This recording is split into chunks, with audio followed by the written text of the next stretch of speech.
Alagad. Naniniwala ka ba sa guro? Mabuti. Ngayon, isakripisyo mo ang iyong cultivation.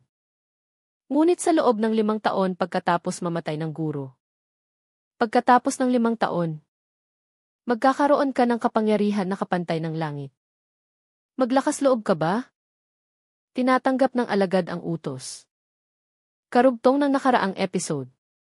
Para sa mga bagong manonood, iminumungkahi na magsimula sa unang episode. Pagsisimula ng kwento. Talagang karapat-dapat siyang mamatay. Nagmura siya.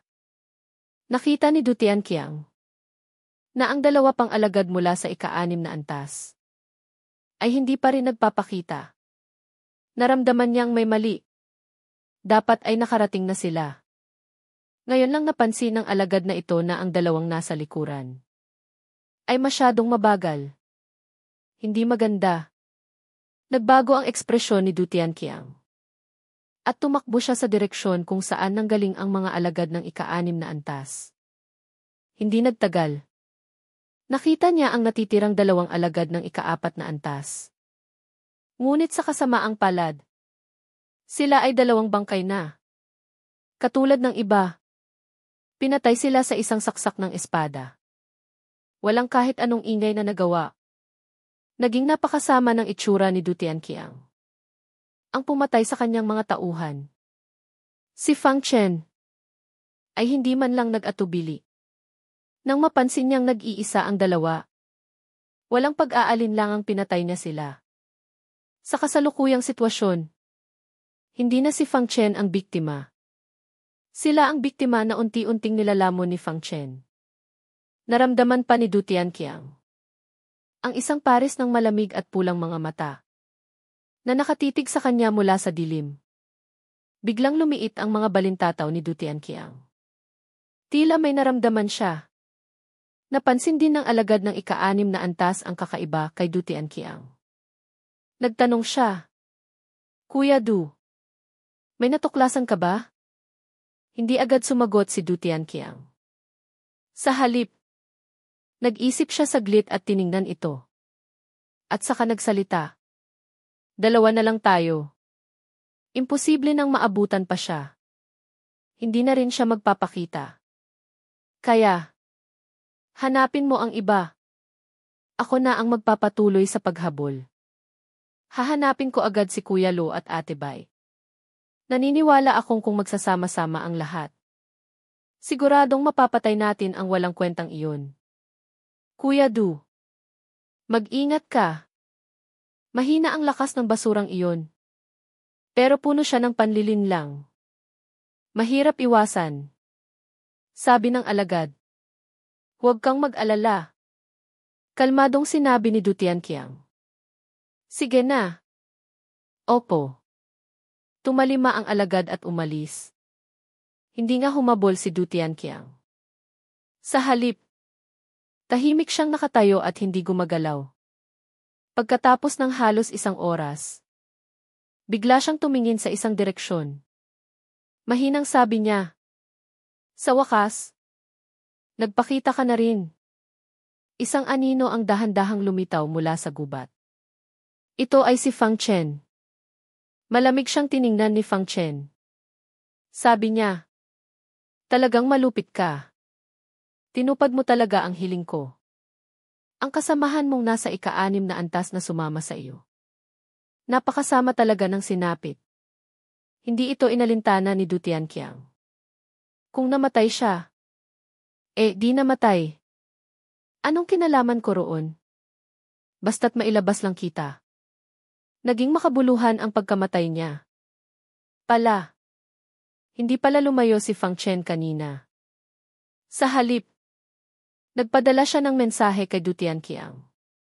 Sinabihan niya itong paalisin ang isa pa. At bibigyan niya ito ng pagkakataong patayin siya. Sinabi lang iyon ni Fang Chen. Ngunit hindi niya inaasahan na gagawin talaga ito ni Du Tianqiang. At ang dahilan kung bakit hindi siya nagpakita kanina ay dahil pinatay niya ang nasa ika-6 na antas ng Haoshan. Nagtanong si Fang Chen. Hindi ka ba natakot na baka hindi na ako bumalik pagkatapos ko siyang patayin? Kung hindi ka babalik, hindi nga kita mahahabol. Pero maaari kong makipagtulungan kina Luoxiu at Bai Xiangmi. Para patuloy kang habulin. At para hindi ka namin habulin ng magkakasama. Siyempre, hindi mo palalampasin ang pagkakataong ito. Hindi ba? Nakangiting sabi ni Du Tianqiang. Tumaya ka rin na kaya kong pumatay ng nasa ika-6 na antas. Hindi ka natatakot na kaya rin kitang patayin? Kalmadong sinabi ni Fang Chen. May kumpiyansang humiti si Du Tianqiang. Alam kong mayroon kang mga pamamaraan. Ngunit sa harap ng tunay na lakas, lahat ng iyan ay walang kwenta. Sige na. Nagpatuloy siya. Tinatatamad na akong makipag-usap sa iyo. Gagamitin ko ang iyong ulo bilang puhunan para makapasok sa ilalim ni Elder Luo. Pagkasabi niyon, kumislap ang liwanag sa kanyang kamay. Isang lilang mahabang sable ang lumitaw sa kanyang kamay. Isang tapak sa lupa. Mabilis siyang lumapit at humiwa pababa. Napakabilis ng hiwang ito. Tila kayang wasakin ang lahat. Itinaas ni Fang Chen ang kanyang espada para salagin. Sa unang pagbabanggaan, napaatras si Fang Chen ng 5 hakbang. Naramdaman niyang namanhid ang kanyang mga kamay. Bahagya siyang nagulat. Ito ang unang beses mula nang makipaglaban siya ng harapan. Nanatalo siya sa palitan. Samantalang si Du Tianqiang ay 1 hakbang lang ang inatras. Ngunit gulat din siyang tumingin kay Fang Chen. Nasalag mo ang isang atake ko? 5 hakbang lang ang inatras mo. Hindi nakapagtataka na kaya mong pumatay ng nasa ika-6 na antas kahit nasa ika-3 antas ka lang. Pero malaki pa rin ang agwat ng ating mga antas. Hindi mo ako matatalo. Habang nagsasalita, sumugod siyang muli kay Fang Chen. Walang tigil siyang umatak kay Fang Chen. Nang makita ito ni Fang Chen, hindi siya nagpabaya. Ginamit niya ang Lingli Mo Jianju at sumalag din. Ang atake ng dalawa ay puro opensa. Walang depensa. Naging napakatindi ng kanilang paglalaban. Ang mga puno sa paligid nila ay nawasak lahat. Kahit ginamit ni Fang Chen ang buong lakas ng kanyang Lingli Jianmuju, hindi pa rin niya katapat si Du Tianqiang. Walang magawa. Malaki ang agwat ng kanilang antas. Paatras siya ng paatras habang tinatamaan. Nagkaroon pa siya ng ilang sugat sa katawan. Mukha na siyang malapit ng matalo. Ano? Iyan lang ba ang kaya mo? Hindi ba't may kumpiyansa kang kaya mo akong patayin?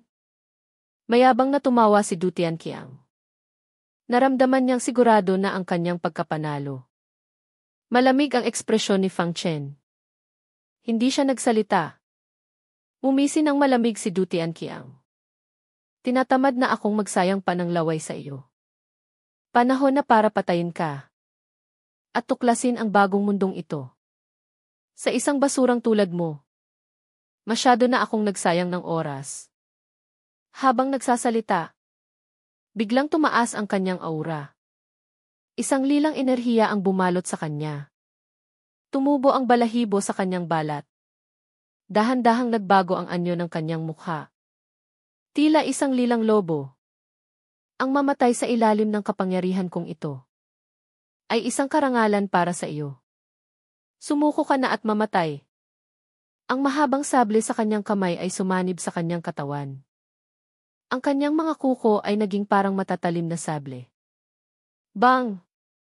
Sa sumunod na sandali, lumitaw si Du Tianqiang sa harap ni Fang Chen. Humampas pababa ang kanyang mga kuko. Sa isang iglap, 100 kalmot ang kanyang pinakawalan. Bagamat nakakasunod ang huntian-muyan ni Fang Chen, hindi makasabay ang kanyang katawan. Hindi niya nasalag lahat ng 100 kalmot. Ang huling kalmot ay direktang humiwa sa kanyang dibdib. Nag-iwan ito ng isang madugong sugat. Kung hindi dahil sa kanyang pang-7 antas na pagpapalakas ng katawan. At sa kanyang katawang espadang demonyo. Sa isang ataking iyon ay namatay na sana siya. Nakatagal ka pa? Gulat na gulat si Du Tianqiang. Ngunit agad ding gumisi ng malamig. Tingnan natin kung ilang atake pa ang kaya mong salagin. Habang nagsasalita, muli siyang sumugod kay Fang Chen. Kalmado ang itsura ni Fang Chen.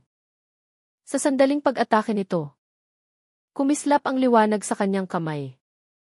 Lumitaw ang samudon sa kanyang kamay at hinarang ang atake. Nang makita ito ni Du Tianqiang, binaliwala pa rin niya ito. Ang atake ay nanatiling walang tigil. Ang mga kalmot ay sunod-sunod na tumama sa samudon. Pilit nitong pinaatras si Fang Chen. Ngunit ang ikinagulat niya, ang mukhang ordinaryong samudon ay hindi nasira sa kabila ng kanyang malalakas na atake. Sa halip, mga daing ang patuloy na maririnig mula rito. Tila isang masamang aura. Hindi simple ang kalasag na ito. Tinitigan niya ang kakaibang samudon. Naramdaman niya ang isang pambihirang aura. Dahil dito, isang kislap ng kasakiman ang dumaan sa kanyang mga mata. Ang kanyang mga atake ay lalo pang tumindi. Ang ganito kagandang kayamanan ay isang pag-aaksaya lang sa isang basurang tulad mo. Dapat ay sa akin ito. Ako lang ang karapat-dapat dito. Ngingising-ngising sabi niya. Malamig ang ekspresyon ni Fang Chen. Habang sinasalag ng samudon ang mga atake, uminom siya ng ilang tableta ng panggamot. Dahil sa kanyang katawang espadang demonyo, lubos niyang nasipsip ang bisa ng gamot. Agad na tumigil ang pagdurugo at pansamantalang nakontrol ang suga. Ngunit kung magpapatuloy ito, alam niyang tiyak na mamamatay siya. Hindi siya naghintay na lang na mamatay. Habang sumasalag, iwinasiwas niya ang kanyang himinjayan. Ito ang siguan mo rin. Ngunit mumisi lang ng malamig si Du Tianqiang at ginamit ang mga kuko para protektahan ang sarili. Madali niyang nasalag ang atake. Sa ganito kahinang atake, gusto mo akong saktan? Asa ka pa? Pang-iinsulto niya. Ngunit sa sumunod na sandali, ang samudon na nakatanggap na ng hindi mabilang na atake ay biglang naglabas ng itim na liwanag. Tumama ito kay Du Tianqiang. Ito ang kapangyarihan ng samudon. Ang E-Swallow and Counterattack. Ang ataking ito ay sakto sa panahong sinasalag ni Du Tianqiang ang kapangyarihan ni Fang Chen. Ang biglaang atake ay hindi inaasahan ni Du Tianqiang. Ngunit bilang nasa ikapitong antas ng Hao Qian, nakakilos pa rin siya sa sandali ng panganib. Umiwas siya sa isang tabi. Ngunit napakabigla ng atake. Tinamaan pa rin ito ang balikat ni Du Tianqiang. Agad na nabutas ang kanyang balikat. Ang madugong sugat ay agad na dumugo ng walang tigil. Ngunit espesyal ang anyong lobo ni Du Tianqiang. Umuwal lang siya at ginamit ang kanyang espiritual na enerhiya. At pinatigil ang pagdurugo ng sugat. Hindi gaanong malaki ang epekto. Ngunit lubos nitong ikinagalit si Du Tianqiang. Patay ka na! Sumigaw sa galit si Du Tianqiang. Ang lilang enerhiya ay kumalat sa kanyang buong katawan. At sumanib sa kanyang kanang braso. Mabilis na lumaki ang kanyang kanang braso. Naging 5 mahabang sable na humiwa patungo kay Fang Chen. Namutla si Fang Chen.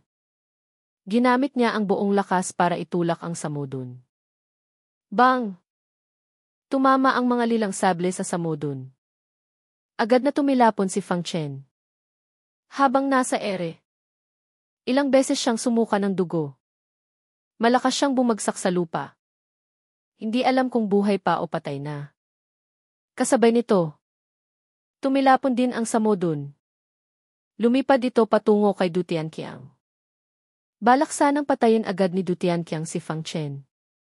Ngunit nang makita niyang papalapit ang samudon, biglang nagliwanag ang kanyang mga mata. Tumalon siya at hinawakan ang samudon. Ha ha ha! Akin na ang kalasag na ito. Nagalak siya ng husto. Naramdaman niya ang saya ng pagkakaroon ng isang kayamanan. Ngunit sa sumunod na sandali, bigla siyang namutla. Isang nakakatakot na demonyong enerhiya Ang dumaloy mula sa kalasag papasok sa kanyang katawan. Mula sa braso. Patungo sa kanyang dantian. Mabilis niyang ginamit ang kanyang espiritual na enerhiya para salagin ito. Bahagyan niyang napigilan ang demonyong enerhiya na malapit nang pumasok. Sa kanyang dantian. Nakahinga siya ng bahagya.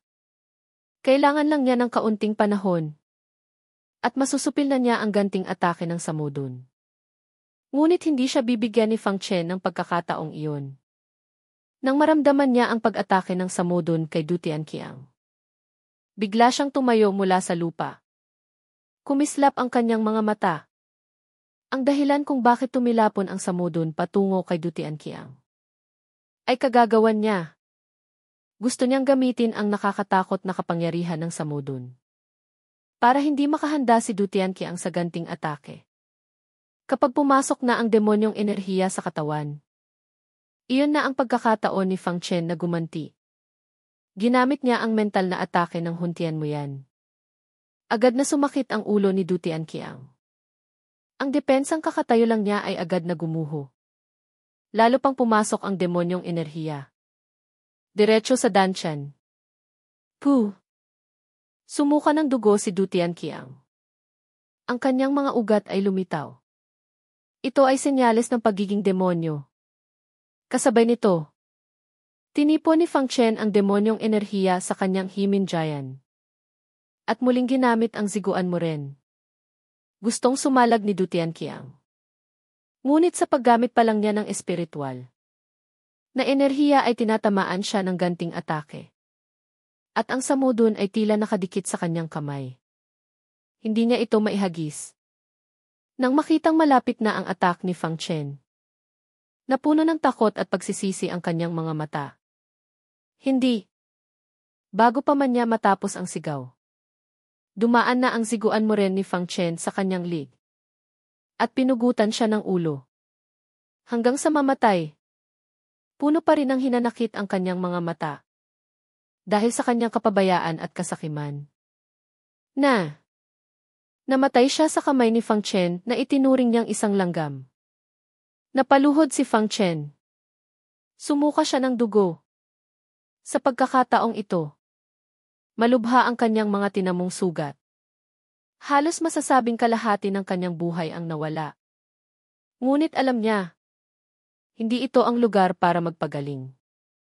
Matapos uminom ng isang tableta ng panggamot at pampanumbalik, kinuha niya ang storage bag ni Du Tianqiang. At binura ang lahat ng bakas ng labanan. Lalo na ang kanyang sariling dugo. Walang dapat maiwan ni Katiting. Kung makuha ng iba ang kanyang dugo, maaaring magamit ito para mabilis siyang matagpuan. Matapos siguraduhing walang problema, saka lang umalis si Fang Chen sa isang direksyon. Pagkatapos maglakad ng ilang milya, nakahanap siya ng kuweba sa gilid ng bundok. Matapos patayin ang pangalawang antas na halimaw sa loob, inangkin niya ang pugad nito. Matapos ayusin ang pasukan, saka lang umupo si Fang Chen para magpagaling. Nang makapag-relax siya, naramdaman niya ang sakit mula sa kanyang mga sugat. Dahil dito, napangiwi sa sakit si Fang Chen at nanginginig. Matapos uminom ng 5 tableta ng panggamot, hindi na nakayanan ni Fang Chen at nawalan siya ng malay. Hindi alam kung gaano katagal siyang walang malay. Dahan-dahang nagising si Fang Chen. Sa ngayon, dahil sa gamot, hindi na dumudugo ang kanyang mga sugat. Ngunit masakit pa rin. Ang bawat galaw ni Fang Chen ay parang hinahagupit. Mabuti na lang at ang paggamit ng bukok sinfa ay nakatulong sa kanya. Mapait siyang umiti. Kung hindi dahil sa aking katawang espadang demonyo, na kayang sipsipin ng buo ang bisa ng gamot. At nasa pang 7 antas ako ng pagpapalakas ng katawan. Kung hindi, baka namatay na talaga ako sa kamay ni Du Tianqiang na iyon. Matapos bendahehan ang kanyang sugat, umupo siya para suriin ang kanyang sarili. Ngunit pagkatapos suriin ang kanyang kondisyon, natigilan siya sa gulat. Teka, bakit ang pagpapalakas ng aking katawan ay umabot na sa 9 na antas? Anong nangyari? Sa ngayon, ang kanyang katawan ay umangat ng antas habang siya ay walang malay. At matatag ang pundasyon nito. Halos walang anumang kahinaan. Marahil ay dahil ito sa katawang espadang demonyo. Ang pagkakaroon ng sugat ay isa ring paraan para mapalakas ang katawan. At ang bilis nito ay hindi mas mababa kaysa sa paglunok ng dugo't laman ng demonyong espada. Ngunit, ito ay napakadelikado rin. Dahil sa pagkakasugat, maaari kang mamatay agad. O bigyan ng pagkakataon ang iba. Hindi ko inaasahan na sa kasamaang palad ay nagkaroon ako ng magandang kapalaran. Ang aking cultivation at lakas ay lalo pang lumakas. Kung makakatagpo akong muli ng isang eksperto sa ikapitong antas, hindi na ako magiging ganito kaaba-aba. Sa pag-iisip nito, isang malamig na kislap ang dumaan sa mga mata ni Fang Chen. Wala siyang balak na magtago na lang. Hanggang sa bumukas ang lagusan. Dahil gusto siyang patayin ang kalaban sa bagong mundong ito. Kung gayon, papatayin niya silang lahat sa bagong mundong ito. Ang Fang Chen na pumasok sa landas ng demonyo ay hindi mabait. Tingnan muna natin kung ano ang laman ng storage bag ni Du Tianqiang. Kung may mga kayamanan, binuksan niya ang storage bag. At tiningnan ang laman. Ang mga gamit ni Du Tianqiang ay mas maganda kaysa sa iba. Mayroon itong 3 espasyo. Ang Spirit Stones pa lang ay mahigit 3. 000 na. Ang mga materyales, halamang gamot, at iba pa ay nagkakahalaga ng 10,000. Kabilang dito ang maraming ika-12 at ika-13 na baitang. At mayroon ding mga napakabihira. Marami ring tableta. Halos 5 hanggang 6 na bote ng panggamot. Ang mga tabletang pampanumbalik ng enerhiya ay pawang mataas na kalidad. Ngunit ang ikinatuwa ni Fang Chen ay mayroon pang 2 bote ng tiling dan sa loob. Kung iinumin niya lahat, walang problema sa pag-abot sa ika-4 na antas. Bukod dito, marami pang ibang gamit. Ang sable na ginamit ni Du Tianqiang ay isang Huang grade, 3rd tier na sandata. Napakahalaga. Sayang, si Fang Chen ay isang sword cultivator. Kung hindi, mas tataas pa ang kanyang lakas sa labanan. Ang iba naman ay mga kuko ng lobo, kalasag, at isang kahon ng mahahabang karayom. Matapos pag-aralan, naintindihan ni Fang Chen ang gamit nito. Ito siguro ang gamit para subaybayan ako. Ngunit tinuturo lang nito ang pangkalahatang direksyon. Ito rin ang dahilan kung bakit hindi nila ako mahanap. Itatabi ko muna ito. Baka magamit ko sa hinaharap. Inilagay niya ang kahon ng karayom sa kanyang storage bag. Nagpatuloy siya sa pagsusuri. Kung may iba pang magagandang bagay sa storage bag. At nakakita nga siya ng isang magandang bote ng jade. Binuksan niya ang bote. Agad na kumalat ang mabangong amoy ng tableta. Naramdaman ni Fang Chen na bahagyang tumaas ang kanyang cultivation. Ito. Nagliwanag ang mga mata ni Fang Chen. Inilabas niya ang tableta mula sa bote. Isang kulay ginto't pulang tableta ang lumitaw sa kamay ni Fang Chen. Kaakit-akit ang amoy nito. 3rd tier na lingmaydan. Hindi ito mas mababa sa isang kaimaitiandan. Kung inumin ko ito ngayon, walang problema sa pagbubukas ng aking pangalawang meridian. Bubuksan ko muna ang meridian. Saka aabot sa ika-4 na antas ng Haotian. Pagkatapos, gagamitin ko ang 2 meridian para sanayin ang Linglimo Jianju hanggang sa ika-4 na baitang. Ang aking lakas ay dodoble. Bahagyang umiti si Fang Chen. Sa ganitong paraan, kung makakatagpo akong muli ng nasa ika-7 antas, hindi lang ako basta makakalaban. Ngunit hindi siya nagmamadaling magsanay. Inayos muna niya ang kanyang mga gamit. Ang mga kapaki-pakinabang ay inilagay niya sa kanyang storage bag. Ang mga walang silbi ay inilagay niya sa ibang storage bag. Pagkatapos, Sinuri niya ang storage bag ng nasa ika-6 na antas. Ngunit nabigo siya. Ang yaman ng taong ito ay hindi tulad ng naunang nasa ika-6 na antas. 1 o 2 tiling dan lang ang mayroon. Ngunit naalala niya na ang nasa ika-6 na antas na ito ay hindi kasing lakas ng nauna. Malamang ay kararating lang niya sa antas na iyon. Kaya kaunti lang ang kanyang mga gamit para mapalakas ang cultivation. Matapos mag-ayos, inilagay ni Fang Chen ang lingmaidan at ang lahat ng tiling dan sa kanyang harapan. Pagkatapos ay umupo siya. Hinintay niyang maging nasa pinakamabuting kondisyon. Nang handa na, ininom niya ang lingmaidan.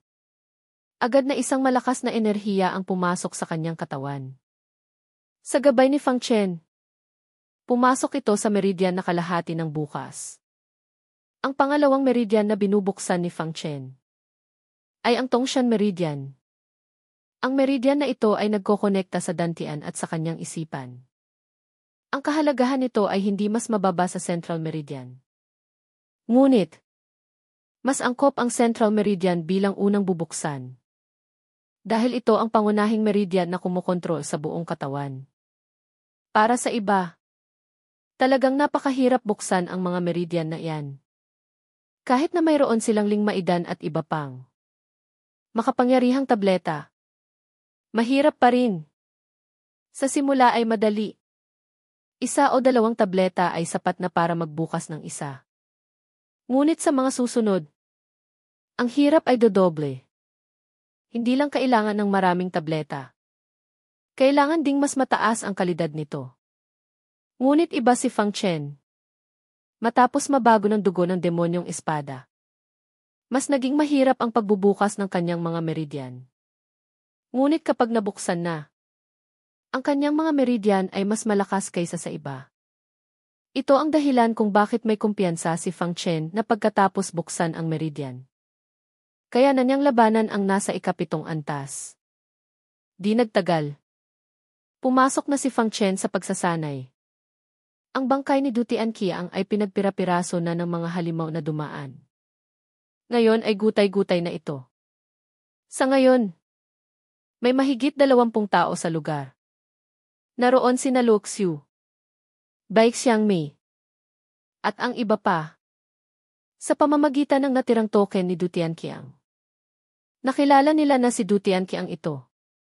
Ngunit sa kanyang pagkamatay, naging kalmado lang sila. Isang basura. Namatay pa sa kamay ng basurang iyon. Walang pakialam na sabi ni Luo Xiu. Ganoon din si Bai Xiangmei. Malamang ay naging pabaya siya. At naisahan ng basurang iyon. Kasalanan din niya.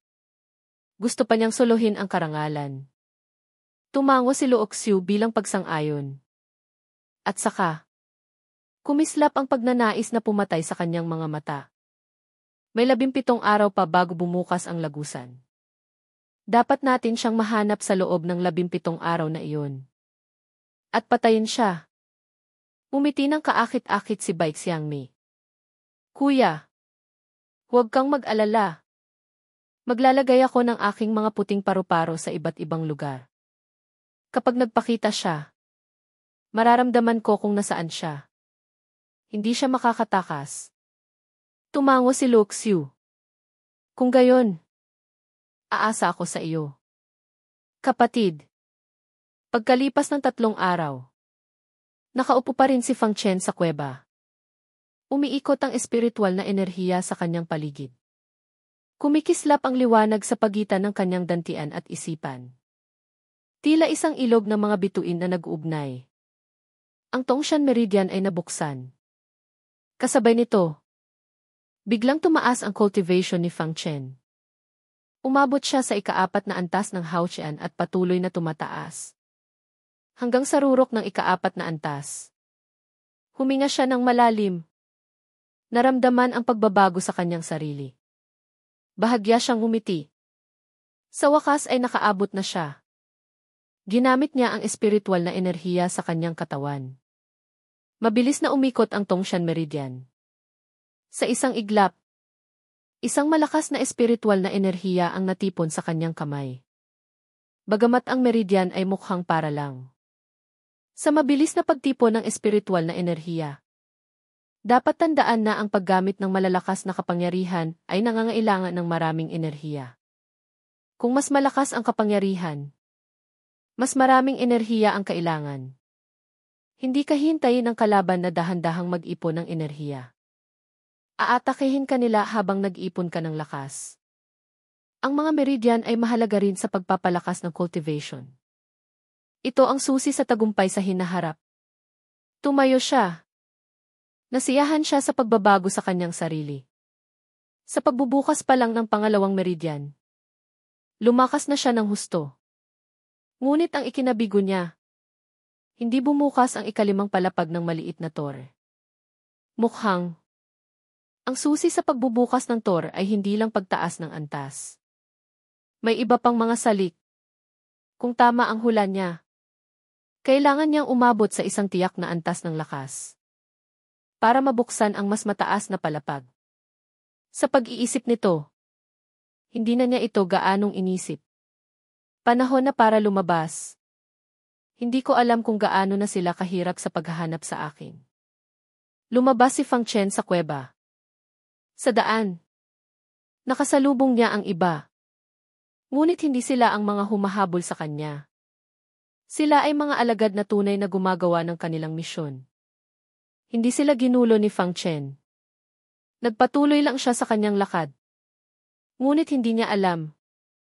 Habang dumadaan siya sa gubat, isang puting paru-paro ang dahan-dahang lumipad. At naglaho sa ere. Aysan. Matapos maglakad ng 10 milya, nakasalubong muli siya ng isang grupo. Ayaw niya sanang pansinin. At balak niyang iwasan na lang sila. Ngunit nakita niya ang isang kakilala. Si Han Xiangxiang. Bago pumasok si Fang Chen sa bagong mundo, nagpadala sa kanya ng mensahe si Han Xiangxiang. Sinabi niyang ipinadala siya ni Elder Hong Yun para tulungan siyang makaligtas sa panganib na ito. Ngunit mula nang pumasok siya, lagi siyang hinahabol at wala siyang pagkakataong pumunta sa gitnang bahagi. Ngunit hindi niya inaasahan na makikita niya ito rito. Sino yan? Biglang tumingin si Han Xiangxiang sa direksyon kung nasaan si Fang Chen. Nagulat si Fang Chen na natuklasan ang kanyang kinaroroonan. Sa ngayon, hindi lang si Han Xiangxiang ang naroon. May dalawa pang kasama. Sa kanilang posisyon, tila sila ay isang amo at isang alipin. Ang lalaki sa harap ay mayabang na nakatingala. May hawak na pamaypay. Napakakisig. Ang lalaki sa likod ay nakayuko. Tumango-tango sa lalaki sa harap. Magalang na magalang. At nang marinig nila ang sinabi ni Han Xiangxiang, agad silang naging alerto. Ang pandaman ni Han Xiangxiang ay mas malakas kaysa sa mga nasa parehong antas ng cultivation. Dahil sa kanyang malakas na pandama, naging ligtas sila sa kanilang paglalakbay. Ayaw sanang magpakita ni Fang Chen. Ngunit dahil napansin na siya ni Han Xiangxiang, lumabas na rin siya. Nang makita si Fang Chen, ngumiti si Han Xiangxiang. Fang Chen, buhay ka pa. Sa mga nagdaang araw, nasa gitnang bahagi lang si Han Xiangxiang. Hinihintay ang pagdating ni Fang Chen. Ngunit sa pagpasok sa bagong mundo, kalahati na ng oras ang lumipas. At hindi pa rin nagpapakita si Fang Chen. Akala niya ay namatay na ito. Ngunit hindi niya inaasahan na buhay pa pala si Fang Chen. Bahagyang umiti si Fang Chen. Tumango siya.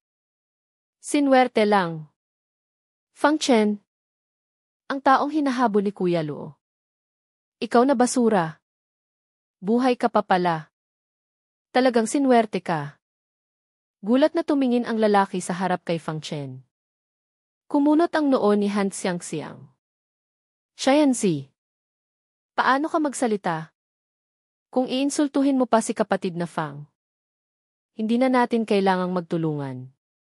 Sabi niya nang walang pag-aalinlangan. Kapatid na Han, ang taong ito ay nagkasala kay Elder Luo. Hindi na siya mabubuhay. Bakit mo pa siya kaawaan? Ang pagkakasala kay Elder Luo ay nangangahulugang nararapat siyang mamatay. Nakita ni Tianzi na ipinagtatanggol ni Han Xiangxiang si Fang Chen. Hindi niya ito nagustuhan. Kasabay nito, ang kanyang tingin kay Fang Chen ay nagkaroon ng bahagyang masamang intensyon. Nga! Kapatid na Han, bakit mo pa kaawaan ang isang taong mamamatay na? Sabi rin ng kasama niya sa tabi. Puno rin ng paghamak ang tingin niya kay Fang Chen. Kumunot ang noo ni Fang Chen. Kung wala lang si Han Xiangxiang sa kanyang kasalukuyang disposisyon, matagal na niyang pinatay ang dalawa. Lalo pang lumamig ang ekspresyon ni Han Xiangxiang. Sasabihin ko ulit, kung iinsultuhin niyo pa si kapatid na Fang, huwag niyo akong sisihin kung magiging malupit ako. Nang makita ang malamig na ekspresyon ni Han Xiangxiang, hindi na sila nagsalita pa para inisin siya. Tumingin si Han Xiangxiang kay Fang Chen. Kapatid na Fang, mula ngayon, sumama ka na sa akin. Espesyal ang aking pandama. Basta't kasama mo ako. Tiyak na hindi ka nila mahahanap. Ang sinabi niya. Hindi pinagdudahan ni Fang Chen. Umaasa siya sa huntian mo yan. Para lang mahanap si Han Xiangxiang. Samantalang si Han Xiangxiang ay sa pandama lang siya natagpuan. Dapat tandaan. Ang paggamit ng pandama ay karaniwang nakasentro sa sarili. Isang pabilog na paghahanap. Ipinapakita nito kung gaano kalakas ang kanyang pandama. Hindi pa nagsasalita si Fang Chen. Hindi na napigilan ni Tianzi na magsalita. Kapatid na Han. Hindi pwede. Ngayon, hinahanap siya ni Kuya Luo at Ate Bai. Kung isasama natin siya, magdudulot lang tayo ng problema sa ating sarili. Sabi rin ng kasama niya. Kapatid na Han, hindi natin pwedeng dalhin ang pabigat na ito. Ang pinakamabuting gawin ay ibigay siya kay Kuya Luo. Mamamatay din naman ang batang iyon. Tama. Tama. Patuloy na sabi ng dalawa. Lalo pang lumamig ang ekspresyon ni Han Xiangxiang. Tiningnan niya sila. Malamig na sabi niya. Kung ayaw nyo, pwede kayong umalis. Pero kung maglakas loob kayong ibigay si kapatid na Fang kay Luoxiu, magiging magkaaway tayo hanggang kamatayan. Nang marinig ito, agad silang tumahimik. Bagamat si Tianzi ay nasa ika-6 na antas ng Haoshan. At ang kasama niya ay nasa ika-5. Kung hindi dahil sa pandama ni Han Xiangxiang, hindi sila makakagalugad ng ligtas sa bagong mundong ito. Kaya't ginamit na lang nila ang mapanuring tingin kay Fang Chen. Gusto nilang pilitin si Fang Chen na huwag sumama sa kanila. Binaliwala lang sila ni Fang Chen. Sabi niya kay Han Xiangxiang. Maraming salamat, Ate Han. Ngunit kaya ko na ang sarili ko. Ayoko nang maging abala pa sa iyo. Ate Han. Nang marinig ito, kapwa nagpakita ng mayabang na ngiti ang dalawa. Akala nila ay dahil sa kanilang banta kaya ito umayaw. Ngunit alam ni Han Xiangxiang na ayaw lang ni Fang Chen na madamay siya. Hindi pwede. Matigas na sabi niya. Nangako ako kay Guro. Napoprotektahan kita. Kaya dapat kong gawin. Alam kong ayaw mo akong madamay. Huwag kang mag-alala. Basta't kasama mo ako. Tiyak na hindi ka nila matutuklasan. Umiling si Fang Chen. Maraming salamat. Ngunit sa sarili ko lang ako nagtitiwala. Nagtitiwala siya kay Han Xiangxiang. Ngunit hindi siya nagtitiwala sa dalawang kasama nitong sina Tianzi. Magsasalita pa sana si Han Xiangxiang. Ngunit biglang may naramdaman si Fang Chen. Mabilis siyang lumingon. Naging masama ang kanyang itsura. Nagtaka si Han Xiangxiang. Sa sumunod na sandali, naramdaman niya ang mahigit 10 anino na papalapit mula sa lahat ng direksyon. At ang direksyon na pinanggalingan nila ay ang direksyon kung saan nakatingin si Fang Chen. Lubos siyang nagulat. Mas mabilis pa pala si Fang Chen kaysa sa kanya. Na malaman na may papalapit. Kapatid na Fang. Umalis ka na. Dumating na sila. Alam niyang hindi ito ang oras para pag-usapan ang mga bagay na ito. Mabilis niyang sinabi. Natigilan si Tianzi. At saka naintindihan na si Luo Xiu na ang dumating. Agad na kumislap ang saya sa kanyang mga mata. Kung tutulungan niyang mahuli si Fang Chen, ito ay isang magandang pagkakataon para makuha ang pabor ni Elder Luo. CJ. Tumango si Fang Chen at aalis na sana. Ngunit hinarangan siya ni Tianzi at ng kanyang kasama. Malamig na umiti at sinabing, "Saan ka pupunta?" Nang makita ito ni Fang Chen, lumamig din ang kanyang ekspresyon. Alam niyang balak siyang pigilan ng kalaban. Para hintayin ang pagdating ng mga humahabol. Umalis ka. Wala siyang balak magsayang ng laway. Lumabas ang Himin Giant. Isang hiwa ang pinakawalan. Ngayong nasa ika-4 na antas na siya ng Haotian at may 2 bukas na meridian. At may 2 landas. Hindi na siya tulad ng dati na kailangan pang gamitin ang buong lakas para labanan ang isang sugatang nasa ika-6 na antas. Hindi na siya ganoon kahina. Nang makita ang malakas na atak ni Fang Chen, bahagyang namutla si Tianzi. Mabilis niyang itinaas ang kanyang espada para sumalag. Bang! Ngunit sa isang atak ni Fang Chen, direkta siyang napatilapon. Bagamat hindi siya nasugatan, naramdaman niyang yumanig ang kanyang dibdib. Paanong nangyari? Hindi makapaniwalang tumingin si Tianzi kay Fang Chen. Nasa ika-4 na antas lang siya. Hindi dapat siya ganito kalakas. Amo! Nakita ito ng kasama at susugod na sana para harangin si Fang Chen. Nakita ni Han Xiangxi ang nakayang patalsikin ni Fang Chen si Tianzi. Nag-alinlangan siya sandali at sumigaw. Tingnan natin kung sino ang maglalakas loob na humarang. Hawak niya ang kanyang espada at hinarangan ang kasama. At sa isang hiwa, pinatalsik niya ito. Kapatid na Fang. Umalis ka na. Sigaw niya kay Fang Chen.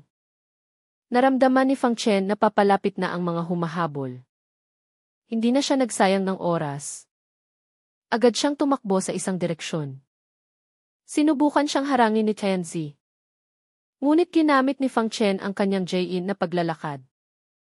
Ang bilis niya ay hindi masukat. Sa isang iglap, nawala na siya sa gubat. Hindi na makita. At sa pag-alis ni Fang Chen, 5 sandali lang ang lumipas. Mahigit 20 anino. Ang mabilis na lumitaw sa harap ni Han Xiangxi. Naroon sina Luo Xiu, Bai Xiangmei, at ang iba pa. Tiningnan nila ang tatlo.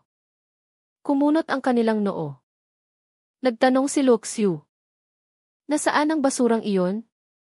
Sasabihin sana ni Han Xiangxi ang na hindi niya alam. Ngunit itinuro ni Tianzi sa tabi ang direksyon kung saan tumakas si Fang Chen. Sigaw niya. Kuya Luo. Doon tumakbo ang basurang iyon. Nang marinig ito ni Luo Xiu, hindi siya natuwa. Sa halip, lumapit siya at sinampal ito. Dahil nakita niyo ang basurang iyon. Bakit hindi niyo pinigilan? Kahit nasampal. Hindi nagalit o lumaban si Tianzi. Sa halip, lumuhod siya. At nagpaliwanag. Kuya Luo, balak ko sanang pigilan siya. Ngunit napakatuso ng batang iyon. Inatake niya ako nang hindi ako handa. Naging pabaya ako kaya nakatakas siya. At saka, tinulungan pa siya ng basurang iyon. Wala akong nagawa para pigilan siya. Itinuro niya si Han Xiangxi. Gusto niyang si Han Xiangxi ang managot. Hindi nagpaliwanag si Han Xiangxi. Malamig niyang tinitigan si Luo Xiu. Malamig ding tinitigan ni Luo Xiu si Han Xiangxi. Ngunit hindi siya kumilos. Ngunit umismid pa rin siya. At nagbanta. Pagkatapos kong patayin ang hayop na iyon, kayo naman ang aasikasuhin ko. Tara na. Pagkasabi nito, pinangunahan niya ang lahat. At hinabol si Fang Chen sa direksyon kung saan ito tumakas. Tiningnan ni Tianzi ang pag-alis ni na Luoxiu. Puno ng takot ang kanyang mukha. Bagamat may posisyon siya sa sekta. Kumpara kina Luoxiu, malayo ang agwat nila. Ang sinabi ni Luoxiu ay parang pagputol sa kanyang kinabukasan sa sekta. Ang basurang iyon. Naging madilim ang kanyang mukha. Kasalanan lahat ng basurang si Fang Chen. Kung hindi dahil sa kanya, paano siya? Magkakasala kina Luoxiu. Kung makikita niya muli ang basurang iyon, tiyak na pagpipira-pirasuhin niya ito. Malamig ang ekspresyon ni Han Xiangxiang. Napakadilim. Ngunit wala siyang sinabi. Tiningnan niya lang si Tianzi. At mahinang sinabi, tara na. Nagtaka si Tianzi. Hindi makapaniwalang tumingin kay Han Xiangxiang. Akala niya si Han Xiangxiang ay hindi na makikipagtulungan sa kanila. Ngunit mahinang sinabi ni Han Xiangxiang, tayo ay nagtutulungan lang para makakuha ng kayamanan. Pagkatapos makuha ang kayamanan, wala na tayong ugnayan. Ang personal na damdamin ay maaaring isantabi. Pagkatapos ng ating pagtutulungan, wala na tayong anumang ugnayan sa isa't isa. Malamig niyang sinabi. Ngunit mas mabuting huwag kang gumawa ng kalokohan. Kung hindi, ngumiti si Tianzi. At Han, makakaasa ka. Tumakbo si Fang Chen. Ngunit si Luoxiu at ang iba pa ay nakabuntot sa kanya. Ang agwat nila ay wala pang 1,000 metro. Halos makita na nila ang anino ng isa't isa. Kasabay nito, patuloy na inuutusan ni Luoxiu ang mga tao na palibutan siya. Para mapalibutan si Fang Chen. Dahil sa kanyang malakas na pandama. At sa huntian mo yan. Malinaw niyang nararamdaman ito. Walang pag-aalinlangan. Agad niyang ginamit ang Dun Difu.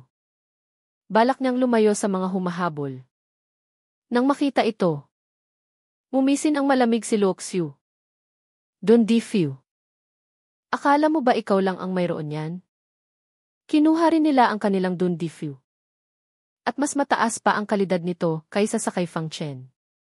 Hindi lang hindi nakalayo si Fang Chen sa kanila. Lalo pang lumapit ang agwat nila. 500 metro na lang. Kaya naintindihan ni Fang Chen. Ang Dun Difu ng kalaban ay hindi mas mahina kaysa sa kanya. Kung magpapatuloy ito, tiyak na mahahabol siya. Nag-isip siya sandali. Kinuha niya ang mapa. Ito ang mapa ni Du Tianqiang. Natuklasan ito ni Fang Chen habang nagpapahinga. Ang mapang ito ay kayang isama ang impormasyon mula sa ibang mapa. Para mas maging kumpleto. Ang mapa sa kanyang kamay ay pinagsama-sama mula sa 12 ng tao. Masasabing napakakumpleto na nito. Halos na itala na nito ang buong maliit na mundong ito. At sa pamamagitan ng mapa, nakita niya na may ilang lugar na hindi pa naitala. At may marka pa itong mapanganib. Alam ni Fang Chen na ang mga lugar na ito ay tiyak na mapanganib. Ngunit hindi siya natakot. Sa halip, ngumiti siya. Gusto niyo akong patayin? Kung gayon, samahan niyo ako sa loob. At saka, tumakbo siya patungo sa pinakamalapit na mapanganib na lugar. Hindi malaki ang bagong mundo. Gamit ang Dun Difu. Isang insenso lang ang oras at naroon na siya. Ito ay isang kakaibang gubat. Ang mga puno ay hindi karaniwang berde.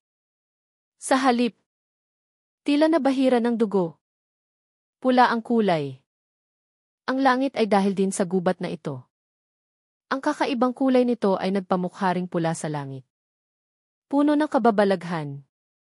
Ang lugar na ito ay tinawag na kagubatan ng dugong ulap. Puno ng panganib. Mula sa talaan. Tila marami pang hindi pa nakikitang mga halimaw. Sabi ni Fang Chen sa sarili. Kasabay nito, dumating na rin sina Luo Xiu at Bai Xiangmi. Nang makita ito, walang pag-aalinlangan si Fang Chen. Agad siyang pumasok sa kagubatan ng dugong ulap. Huminto sina Luo Xiu at Bai Xiangmi. Kumunot ang kanilang noo habang tinitingnan ang nawawalang anino ni Fang Chen. Ang kagubatan ng dugong ulap. Alam din nila. Maging sila ay nakakaramdam ng kaba. Ngunit hindi nila inaasahan na walang pag-aalinlangang pumasok si Fang Chen dito. Hindi ba takot mamatay ang batang iyon? Malamig na sabi ni Luo Xiu. Hahabulin pa ba natin? Tanong ni Bai Xiangmi. Habulin. Bakit hindi? Ngunit hindi kailangang magmadali. Hintayin natin ang iba bago humabol. Sabi ni Luo Xiu. Bagamat mapanganib sa loob. Hindi naman ibig sabihin na walang pag-asa. Sa pagkakataong ito, dapat nating siguraduhin na patay na ang basurang iyon. Hindi na natin siya bibigyan ng pagkakataong makahinga. CJ. Tumango si Bai Xiangmi. Hindi nagtagal. Dumating na rin ang iba. Nang malaman nilang papasok sila sa kagubatan ng dugong ulap, biglang nagbago ang kanilang mga mukha. Mayroon pang gustong umatras. Ayaw nang magpatuloy sa paghabol. Nakita ito ni Luo Xiu at malamig na sinabi.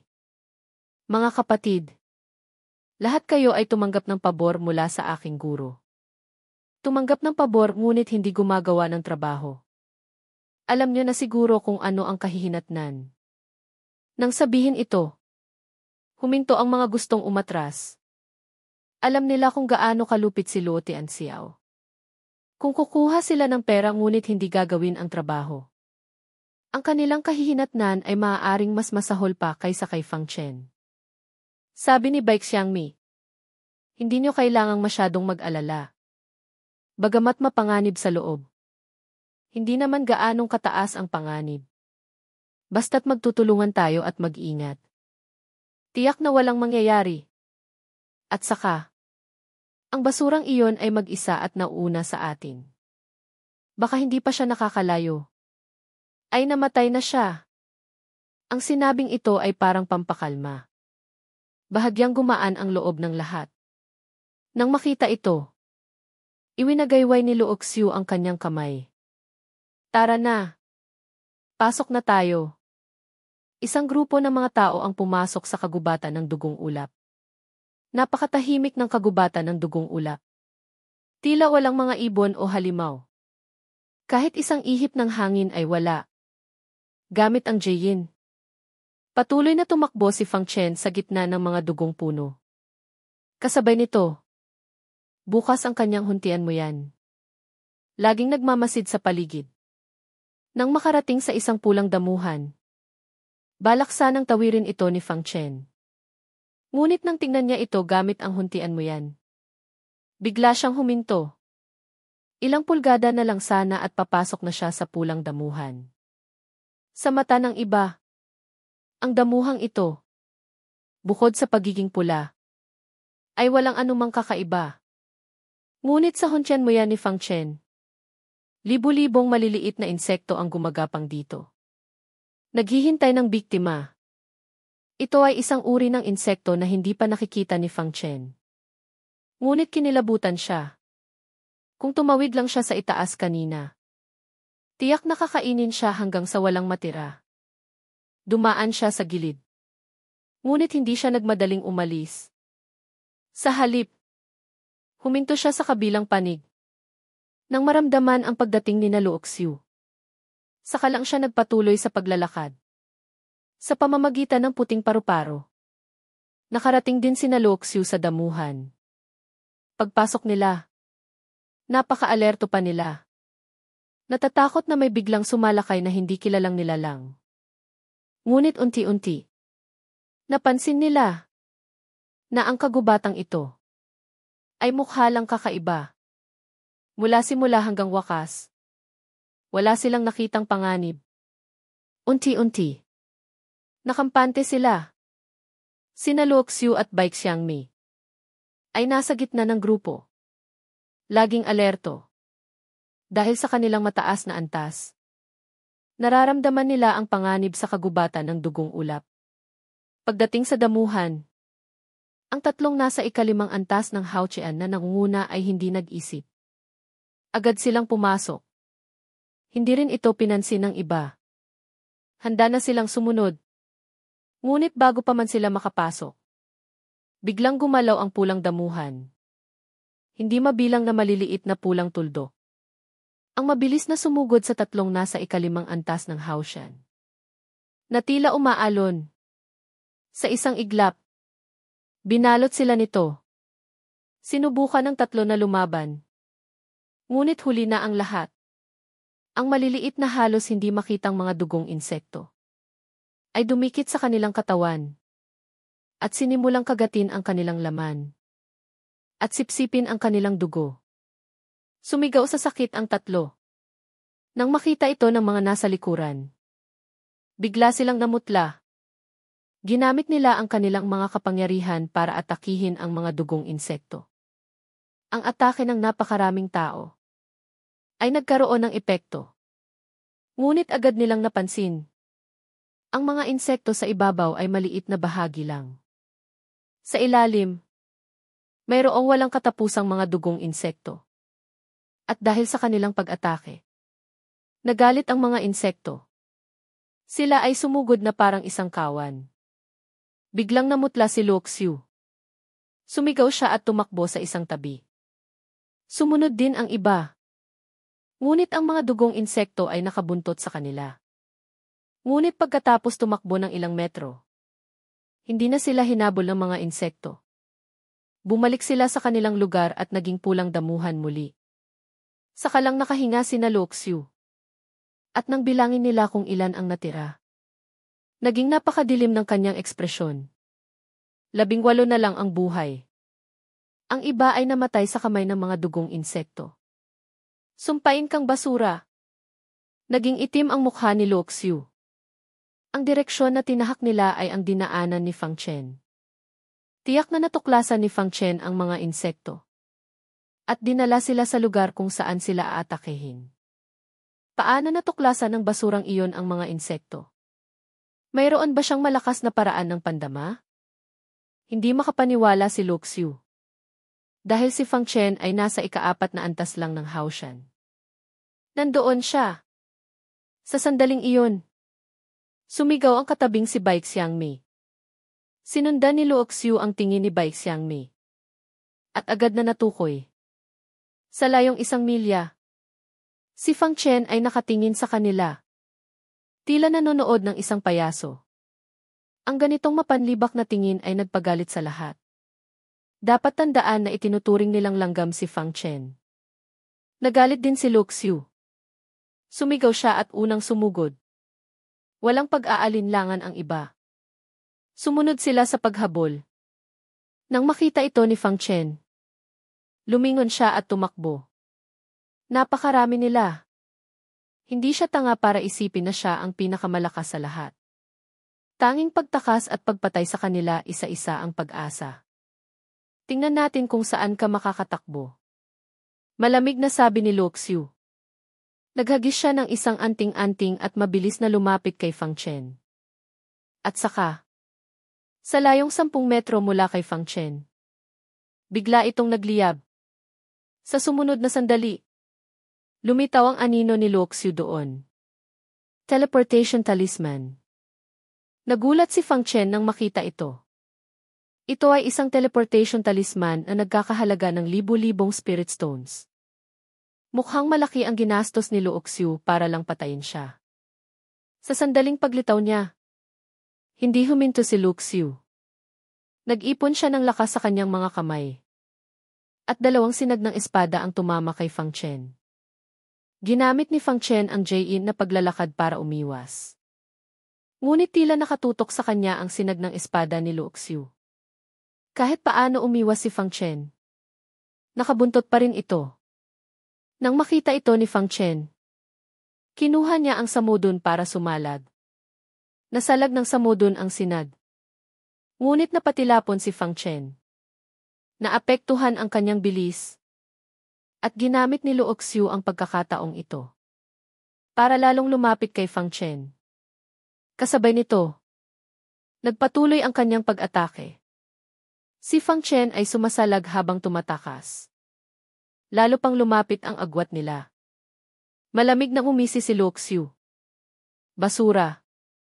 Kahit tumakbo ka sa mapanganib na lugar, kamatayan pa rin ang kahihinatnan mo. Payo ko sa iyo. Sumuko ka na. Bibigyan kita ng mabilis na kamatayan. Malamig na sinabi ni Fang Chen. Gusto mo akong patayin? Hindi ka pa sapat.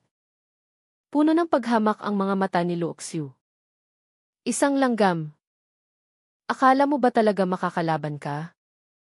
Sa harap ng tunay na kapangyarihan at lakas, kamatayan lang ang para sa iyo.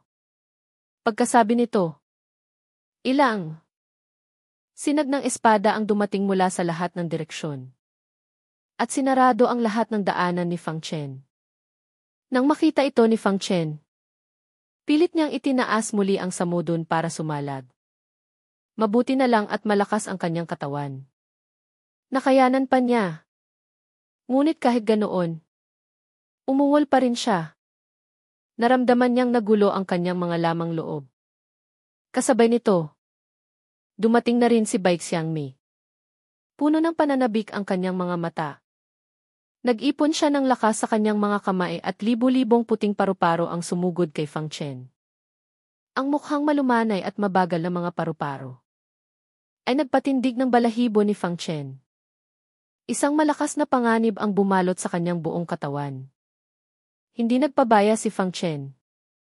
Sumigaw siya at iwinasiwas ang Himin Giant para sumalag. Ang samudon ay umikot sa kanyang paligid. Sinusubukan ding sipsipin at salagin ang mga atake. Ngunit kahit ganoon, marami pa ring puting paru-paro ang tumama kay Fang Chen. Sumuka ng dugo si Fang Chen. Puno ng sugat ang kanyang katawan. Kitang-kita ang buto. Kung hindi dahil sa kanyang malakas na katawan, matagal na siyang namatay. Dumating na rin ang iba. May put, paghamak, at pananabik na tumingin kay Fang Chen. At saka ginamit ang kanilang mga kapangyarihan. Gusto nilang patayin agad ang sugatang si Fang Chen. Sa lugar, pumasok sa maliit na tor. Dahil hindi na niya kayang lumaban, magtatago na lang siya sa maliit na tor. Bagamat malalaman nila ang tungkol sa tor, mas mabuti na iyon kaysa mamatay dito. Ngunit napansin ni Fang Chen, kahit anong gawin niya, walang reaksyon ang tor. Bigla siyang namutla. Naisip niya ang isang posibilidad. Hindi ba pwedeng pumasok sa tor kapag may ibang tao sa paligid? Mamamatay na ba ako dito? Hindi. Hindi ako pwedeng mamatay dito. Kailangan pa ako ng aking tiyahin at ni Lolo Weng. Hindi siya pwedeng mamatay. Sumigaw sa galit si Fang Chen. Kumulo ang enerhiya sa kanyang katawan. Namula ang kanyang mga mata. Ginamit niya ang lakas ng katawang espadang demonyo. Isang dugong enerhiya ang bumalot sa kanya. Tila isang demonyong Diyos na bumaba. Walang malay niyang iwinasiwas ang kanyang espada. Agad na isang malakas na demonyong enerhiya ang lumabas. Nasalag nito ang karamihan sa mga atake. Ngunit may ilang kapangyarihan pa ring tumama kay Fang Chen. Ngunit naramdaman ni Fang Chen, ang mga kapangyarihang tumama sa kanya ay napakahina. Hindi gaanong nakasakit sa kanya. Hindi. Agad niyang naintindihan na hindi mahina ang mga kapangyarihan, kundi napakalakas ng kanyang katawang espadang demonyo. Kaya hindi siya gaanong nasaktan ng mga kapangyarihang ito. Nailabas ko ba ang potensyal ng katawang espadang demonyo? Kaya ang aking atake, depensa, at lakas ay biglang tumaas. Biglang may naisip si Fang Chen. Ngunit wala siyang oras para mag-isip. Dahil isang mabilis na cultivator mula sa ikalimang antas ang mabilis na lumapit sa kanyang likuran. Handa nang patayin siya sa isang saksak. Ngunit ang Fang Chen na may katawang espadang demonyo. Ang kanyang huntian mo yan. Ay naging napakatindi rin. Nakikita niya ang lahat sa paligid. Nang lumapit ang kalaban, napansin na niya ito. Biglang umikot si Fang Chen. Napakabilis. Naging isang anino. Nagtaka ang cultivator ng ikalimang antas. Hindi niya inaasahan na pagkatapos matamaan ng maraming atake si Fang Chen, ay mapapansin pa rin siya nito. Ngunit hindi na niya ito inisip. Ang maikling punyal sa kanyang kamay ay sumaksak sa lig ni Fang Chen. Balak niyang tapusin na si Fang Chen. Ngunit mas mabilis si Fang Chen. Sa isang kislap ng espada, dumaan ito sa lig ng cultivator. Bago pa man tumalsik ang dugo, umikot si Fang Chen. Ginamit niya ang kanyang mabilis na paglalakad at tumakbo. Napakabilis. Maging si Luoxiu ay hindi nakakilos. Basura! Naglakas loob kang patayin ang aking tauhan. Mamamatay ka. Sumigaw sa galit si Luoxiu. At hinabol muli si Fang Chen. Malamig na tinitigan siya ni Fang Chen. Sabi niya, Luoxiu. Ako. Si Fang Chen. Ay nanunumpa. Naiiwan ko kayong lahat dito magpakailanman. Sigaw ni Luoxiu. Mabilis niyang hinabol si Fang Chen. Ngunit ang jaying na paglalakad ni Fang Chen ngayon, dahil sa paggising ng katawang espadang demonyo, ay umabot na sa ikalawang antas. Kasama pa ang Dun Difu. Mas mabilis siya kaysa dati. Bagamat hindi naiwan sina Luoxiu, mahihirapan silang habulin siya sa maikling panahon. Sumpain kang basura. Napakadilim ng mukha ni Luoxiu. Hindi niya inaasahan na napakahirap hulihin ni Fang Chen. Patuloy na habulin. Kapag naubos na ang kanyang Dun Difu, iyon na ang kanyang katapusan. Sigaw niya. Alam din ito ni Fang Chen. Patuloy siyang nag-iisip ng paraan. Hindi niya inaasahan kanina. Nagagamit si Luoxiu ng isang teleportation talisman. Para lang patayin siya. Kaya nasira ang kanyang plano. Ngunit hindi siya nagsisisi. Dahil kung umalis lang siya kanina, mahihirapan siyang ilibing silang lahat dito. Tanging sa paggamit ng sarili bilang pain, maaakit niya ang kalaban. Ngayon, maaasahan na lang niya sa mapanganib na lugar na ito. Kung may iba pang malalakas na nilalang, para gamitin ang kanilang lakas para pumatay. Biglang tumingin si Fang Chen sa isang direksyon gamit ang Hunchan mo yan. Naramdaman niya ang kaba. Nararamdaman niya na sa lugar na iyon, may isang malakas at marahas na aura. Isang nilalang na kayang pumatay sa kanya. Kung basta-basta siyang lalapit, tiyak na mamamatay siya. Ngunit nakita niya na malapit na sina Luoxiu. Nag-isip sandali si Fang Chen. Naggalit ang kanyang mga ngipin at tumakbo roon. Kung magpapatuloy ito, mamamatay lang siya sa pagod. Kung lalaban siya mag-isa, tiyak na hindi niya matatalo ang pinagsamang lakas ni na Luoxiu. Ang tanging paraan ay umasa sa malakas na nilalang na iyon. Para patayin si na Luoxiu. Ngunit, maaari rin siyang ang unang mamatay sa kamay ng nilalang na iyon. Wala nang pakialam si Fang Chen. Nasa kapalaran ang buhay. Nasa langit ang yaman. Mabilis siyang nakarating malapit sa nakakatakot na aura. Ngunit, ang nilalang na may nakakatakot na aura ay hindi gumagalaw. Tila natutulog. Nang makita ito ni Fang Chen, natuwa siya. Ito ay isang magandang pagkakataon. Lumabas siya sa gubat. Isang malaking kuweba ang lumitaw sa harap ni Fang Chen. Malinaw niyang nararamdaman na nasa loob ng kuweba ang nilalang. Kasabay nito, naramdaman din ng kalaban na may lumalapit na nilalang. At dahan-dahan itong nagigising. Walang pag-aalinlangan. Umatake siya sa loob ng kuweba. Hindi niya alam kung tinamaan niya ito o hindi. Pagkatapos, sa mabilis na paglapit ni Luoxiu, naghagis siya ng mga pampasabog na anting-anting. Mga bolang apoy na anting-anting at iba pang mga anting-anting na pang-atake. Wala siyang itinira. Inihagis niya lahat ng kanyang mga anting-anting. At kinuha ang huling Dun Difu at Qian Wufu. Ang illusion talisman ay ginamit niya sa kanyang daanan. At saka ginamit ang buong lakas ng Dun Difu. Agad siyang pumasok sa ilalim ng ilaw ng ilusyon. Nakita ni Luoxiu ang maraming anting-anting na pang-atake. Bigla silang namutla. Huminto sila para sumalag. At nang masalag nila ang mga atake, nawala na ang anino ni Fang Chen sa ilalim ng ilusyon. Maging ang kanilang pandama ay hindi siya mahanap. Hindi na nila ito gaanong inisip. Akala nila ay huling hininga na lang iyon ni Fang Chen. Ngunit sa sandaling iyon, isang galit na ungol ng hayop ang narinig mula sa kuweba sa tabi. At saka, isang malaking anino ang lumipad mula roon.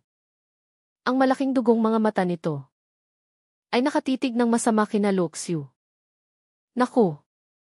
Naloko tayo. Nang maramdaman ang aura ng kalaban, alam ni Luoxiu na nahulog sila sa bitag ni Fang Chen. Bang! Yumanig ang lupa. Isang malaking halimaw ang dahan-dahang lumabas. Ang halimaw ay may taas na 3 metro. Ang buong katawan nito ay nababalutan ng kaliskis ng dragon na kumikinang. Ang katawan nito ay parang tigre at leon. Mahaba ang katawan. Bawat hakbang. Ang kanyang mayabang na mga mata ay nagpapakita ng karangalan at kayabangan. Tinitingnan ang mga langgam sa ibaba. Naramdaman ni Luoxiu ang aura na nagmumula sa halimaw. Bigla siyang namutla. Ito ay isang third-level peak monster. Umatras tayo. Isang third-level peak monster ay mailakas na katumbas ng Haoshan Peak. Hindi nila ito kayang labanan ngayon. Ngunit bago pa man sila makatalikod, kumilos ang halimaw. Sa napakabilis na paraan, lumapit ito sa likuran ng isang tao. Sa isang tapak lang, pinunit niya ang tao sa 2 at kinain. At saka, kumilos muli ang kanyang katawan at nawala. Nang lumitaw muli, nasa harapan na ng isang cultivator ng 5th antas. Hindi nakakilos ang cultivator. Agad siyang pinatay at kinain. Nang makita ito ni Luoxiu, bigla siyang namutla. Napakabilis ng kalaban. Ang kapalaran nila ay isa-isang mamatay. Sumigaw siya. Huwag na kayong tumakbo. Magsama-sama tayo at labanan ang halimaw na ito. Labanan natin ito ng sabay-sabay. Kung tatakbo tayo, mamamatay tayong lahat. Nang marinig ito, nagsama-sama sila. Hindi nagalit ang halimaw nang makita ito. Tinitingnan niya sila na parang mga langgam. At saka, kumilos muli. At nawala sa gubat. Nang makita ito, nagtaka sina Luo. Umalis na ba ang halimaw? Sa sumunod na sandali, biglang lumabas ang halimaw. Sa bilis na hindi inaasahan, dinamba niya ang isang tao at kinagat. At saka nawala muli sa gubat. Nang makita ito, napuno ng takot ang lahat. Gagamitin ng kalaban ang gubat bilang takip. Para patayin sila isa-isa.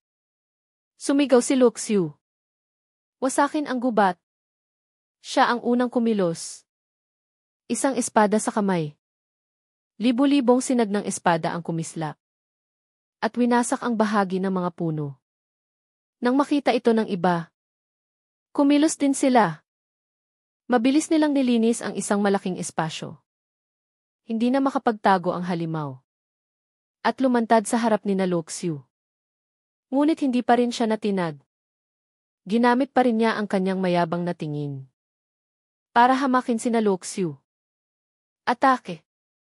Patayin ang hayop na ito. Namula ang mga mata ni Luoxiu. Sumigaw siya. Naloko tayo ni Fang Chen. At inasar pa tayo ng hayop na ito. Galit na siya. Gusto niyang pagpira-pirasuhin ang halimaw at si Fang Chen. Walang pag-aalinlangan ang mga natira. Sumalakay sila.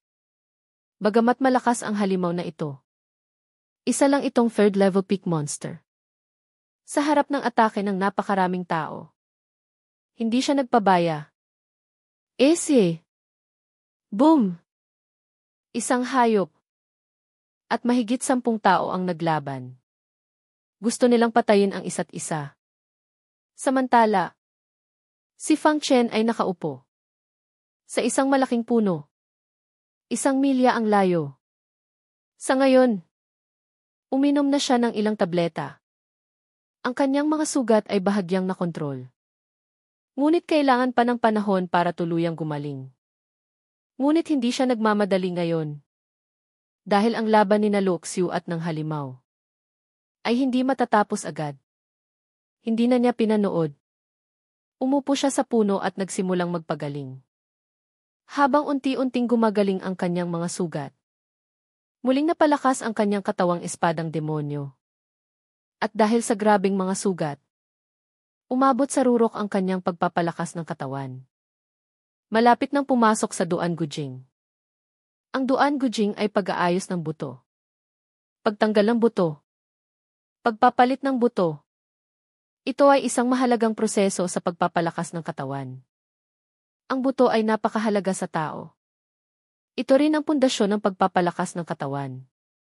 Kung hindi aayusin ang buto, kahit gaano kalakas ang katawan, ito ay mahina sa loob. Marupok.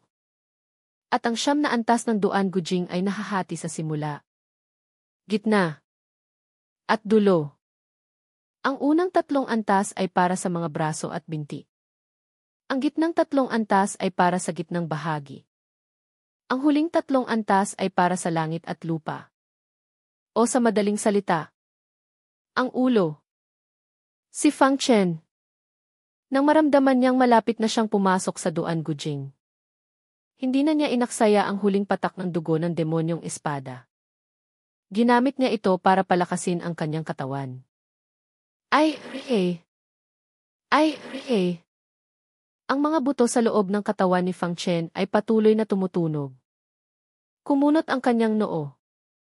Pinagpapawisan siya ng malamig. Ang pag-aayos ng buto ay hindi madali.